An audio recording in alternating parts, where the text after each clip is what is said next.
Welcome to Coach Chloe, the journey of self love. We are in episode 26, and today is part 5 of our series Tips and Tools to Hack Your Thoughts. Today, we're going to be focusing on embracing your imperfections. Perfection is overrated, it's unrealistic, it's depressing, it's unhealthy. Perfectionism is exhausting. Keeping up with the Joneses is exhausting. Holding your breath forever and ever is exhausting. Behaving in a way to pull it off is exhausting. Whether it's how we look or act or do something or show off about something, if we're looking for doing all of this perfectly, the guarantee is that we will be disappointed. Sometimes we may hit that point of perfection in our eyes, but there's no guarantee. I like to say our imperfections are perfectly imperfect. There is nothing wrong with you. You are exactly who you are.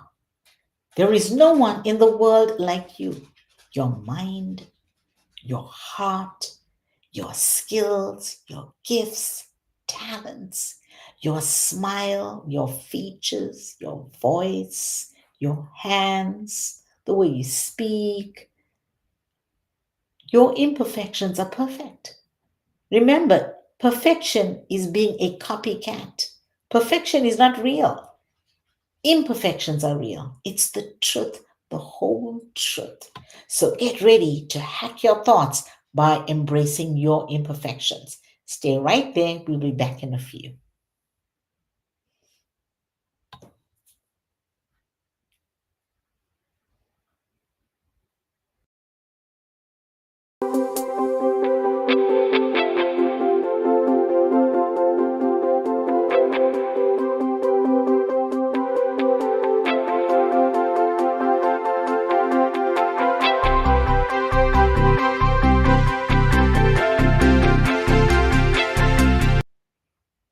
Welcome back. So excited to share tips and tools to hack your thoughts and embrace your imperfections. But not just embrace your imperfections, you can learn to love and appreciate your imperfections. Normalizing imperfections helps us to understand who we truly are. Looking for the beauty in our imperfections is the highest level of self acceptance. I was married for almost 25 years. I wanted to believe my marriage was perfect. I protected it, I guarded it with my heart. I wanted to believe that everything was great.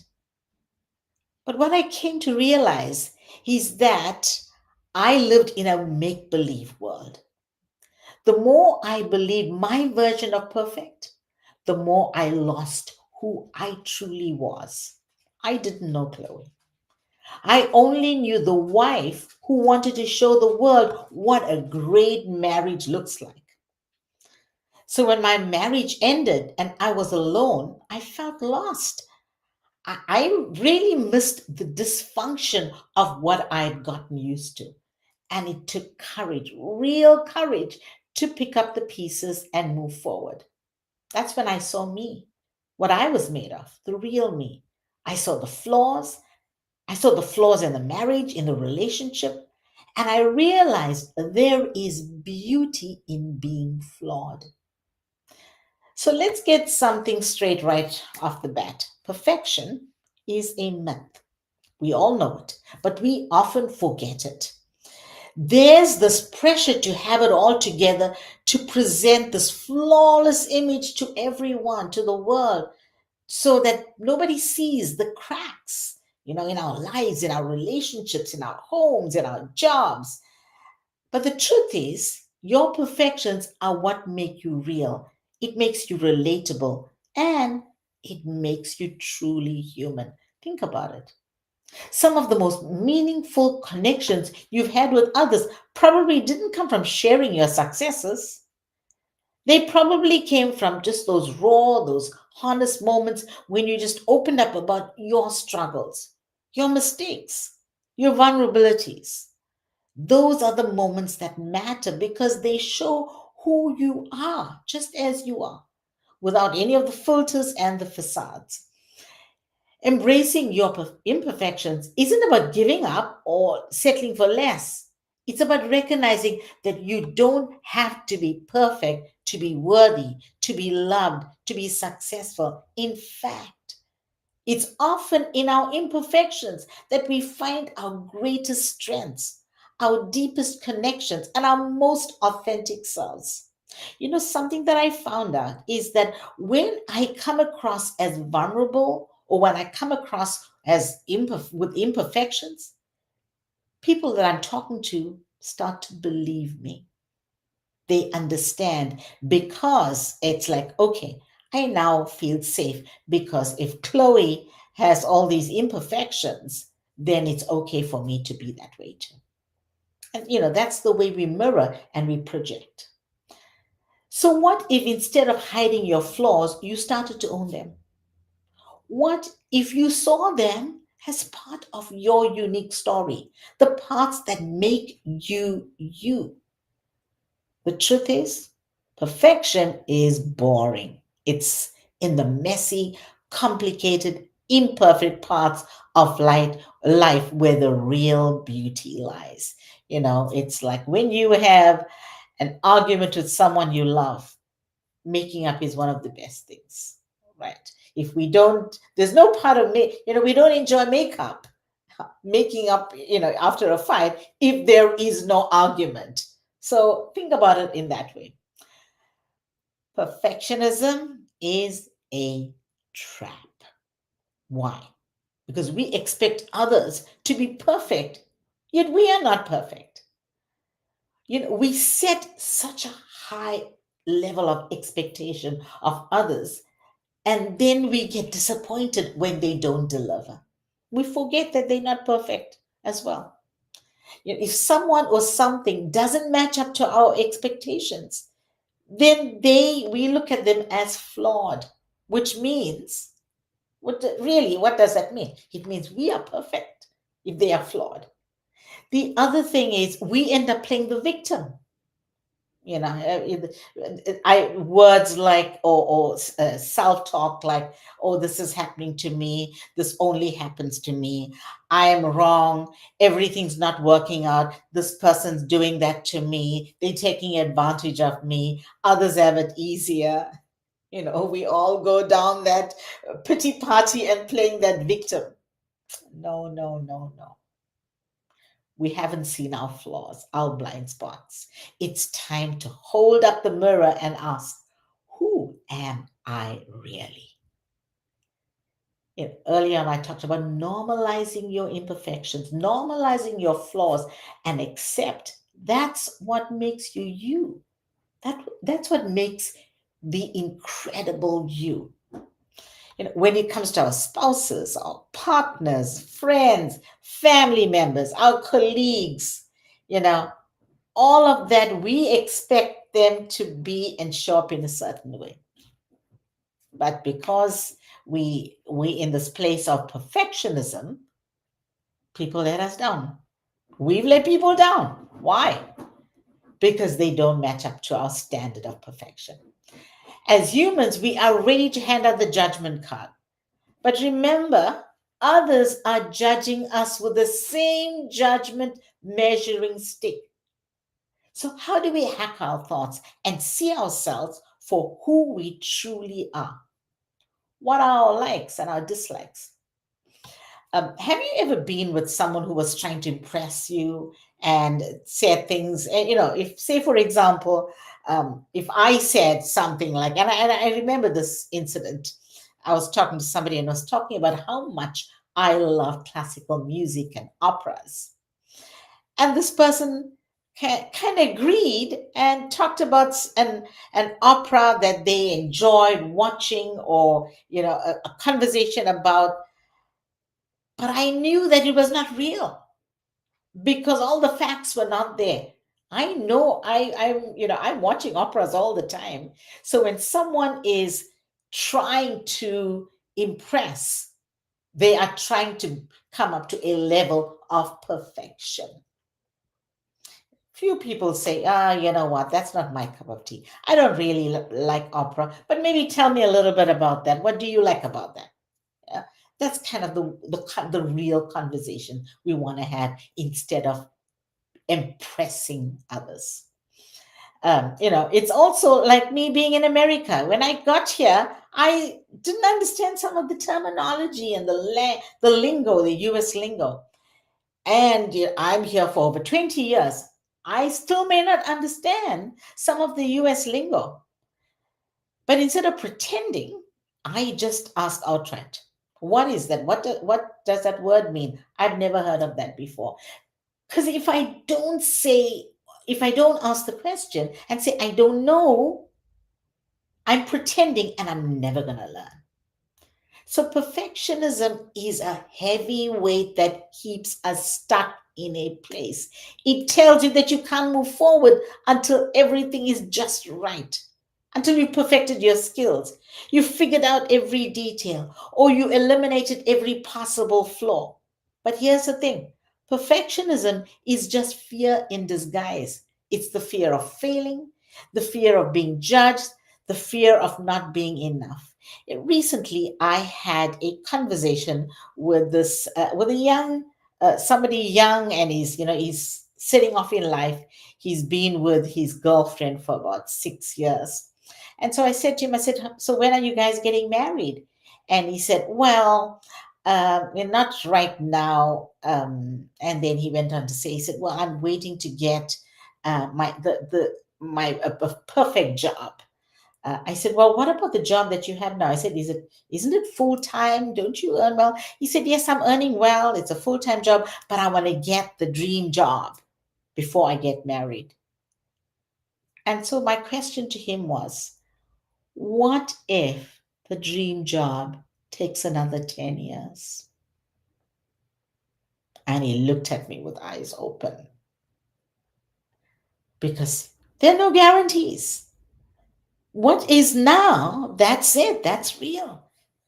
There is no, we keep waiting for perfection. When this happens, then that. When this happens, then I'll do that. When this happens, then I'll do that. You know, perfectionism doesn't protect you, it paralyzes you. It keeps you from taking risks, from trying new things, from making progress. It convinces you that if you're not perfect, you shouldn't even bother. But that's a lie. To grow as a person, we need to be unafraid and step into awkward, uncomfortable situations. Why? Because that's where we learn. When we're uncomfortable, awkward, that's when we grow. That's when we find out who we truly are. That's when we are able to embrace our imperfections. Courage is the way to hack your thoughts, one step at a time. No need to take a giant leap. That won't get you to your destination. Not going to get us there.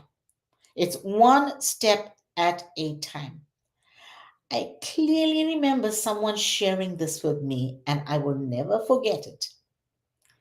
And he said, big doors swing on small hinges, one step at a time. It's the small little tweaks that get you to what you need to do. When I got divorced, I was alone and afraid. I knew I needed to do something. I knew I needed to shift my mindset. So I tried things on the way.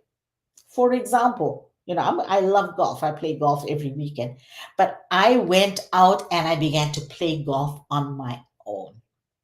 It took a lot of courage because when I get on the golf course, I'm usually one woman with three other men playing. That's uncomfortable. When I first started, it was uncomfortable. These are strangers. I know they're going to be judging me because my golf game wasn't right, up to par.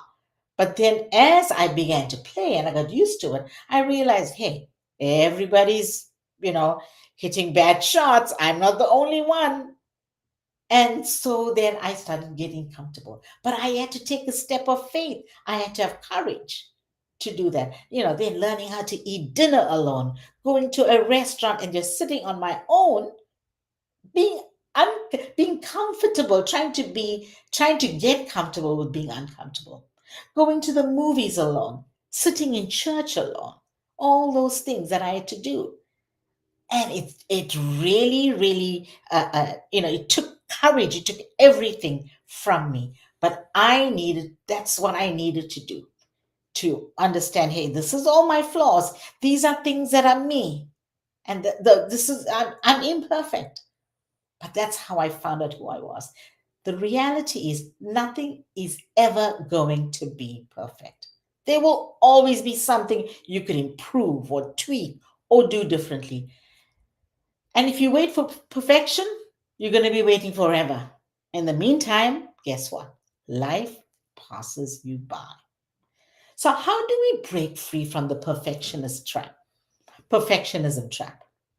Start by giving yourself permission to be imperfect. Allow yourself to be imperfect. Accept that mistakes are part of life, it's part of the process. Mistakes are not a reflection of your worth. Your self worth is not embedded in your mistakes, it's part of life. There are no guarantees. There is no, when you become a parent, there is no playbook on how to parent your child. You learn along the way. That's life. Understand that growth comes from taking action, not sitting on the sidelines waiting for the perfect moment. The next time you find yourself stuck in the perfectionism loop, ask yourself, what's the worst thing that could happen if I just go for it? Chances are the worst case scenario isn't as bad as you think. And even if it doesn't go perfectly, you learn, you'll grow, and you'll be better for it. We often are our harshest critics, holding ourselves to standards we'd never impose on others. But what if instead of beating yourself up for every mistake, you practiced a little self compassion? Treat yourself with the same kindness and understanding you'd offer a friend. Self compassion isn't about letting yourself off the hook or making mistakes. It's about recognizing that you're human, that you're going to mess up sometimes, and that it's okay. It's about offering yourself grace in those moments when you fall short, knowing that you're doing the best you can. As parents, sometimes we experience that. Oh, I wish I'd done that for my child. Oh, if my child's behaving that way, I could have been a better parent. You know what? We do the best we can. We do the best we can with all the resources that we have. Now, sometimes we may come across as selfish, but there's reasons why we're selfish. There is a reason why.